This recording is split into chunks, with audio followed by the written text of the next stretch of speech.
नमस्कार साथीहरू, यहाँहरूलाई स्वागत छ आजको हाम्रो भिडियोमा।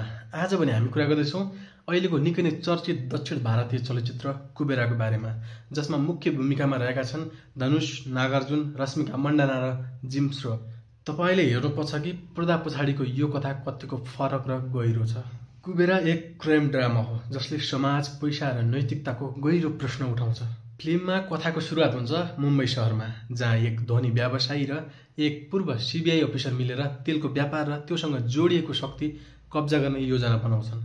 यसमा उनीहरूले सडकका गरिब भिखारीहरूसम्म प्रयोग गर्छन् र त्यही भिखारीहरूमध्येका एक हुन् देवा। देवाको यात्रा, उनीमाथि आइपर्ने सङ्कट र त्यससँगै आउने आत्मबोध फिल्मको मुख्य हिस्सा हो। अब कुरा गरौँ अभिनयको। पहिलो नम्बरमा छन् धनुष, जसले फिल्ममा देवाको भूमिका निर्वाह गरेका छन्। उनले भिखारीको भूमिका यति जीवन्त बनाएका छन् कि दर्शक रेटिङमा उनलाई करियर बेस्ट पर्फर्मेन्स भन्न पुगेका छन्। उनको अनुहारको हावभाव, आँखाको पीडा र सबै निकै प्रभावशाली देखिन्छ।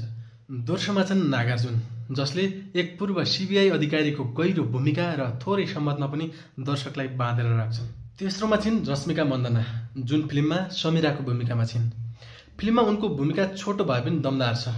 विशेष गरी डम्प्याट सिनहरूमा उनको अभिव्यक्ति एकदमै भावनात्मक छ। र अन्त्यमा अर्को मुख्य पात्र हुन् जिम श्रोफ, जसले धनी, साथीर तर शान्त खलनायकको भूमिका उनले एकदमै सशक्त तरिकाले निर्वाह गरेका छन्। अब कुरा गरौँ फिल्मको निर्देशन, सिनेमाटोग्राफी र सङ्गीतको। यस फिल्मका निर्देशक हुन् शेखर कमुल्ला, जुन एक दक्षिण भारतीय हल्का रोमान्टिक फिल्ममा चिनिएका थिए, तर यसपटक उनले डार्क फिलोसफिकल थ्रिलर फिल्म प्रस्तुत गरेका छन्, जुन एकदमै नयाँ प्रयोग हो। फिल्मको सिनेमाटोग्राफीको कुरा गर्दा फिल्ममा रहेका लोकेसनहरू, चाहे त्यो मलिन गल्ली होस् या ठुल्ठुला तेलका प्लान्टहरू, सबै ठाउँहरू एकदमै कलात्मक देखिन्छन्। सङ्गीतले कथा भावमा थप गहिराई थपेको छ। विशेष गरी पैरा मामा जस्तो गीतले फिल्मलाई झन रोमाञ्चक बनाएको छ। केही दर्शकले भने फिल्मको पेस अलिक धीमा भएको प्रतिक्रिया दिएका छन्।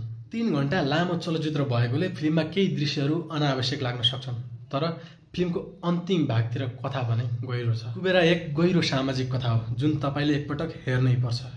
यदि तपाईहरूले अभिनय, कथा र सन्देशयुक्त चलचित्र हेर्न मन पराउनुहुन्छ भने यो चलचित्रले तपाईँलाई निराश बनाउने छैन। मेरो तर्फबाट यो फिल्मलाई 5 मा 4 स्टार। के तपाईँले यो फिल्म हेर्नुभयो? तपाईँलाई कस्तो लाग्यो?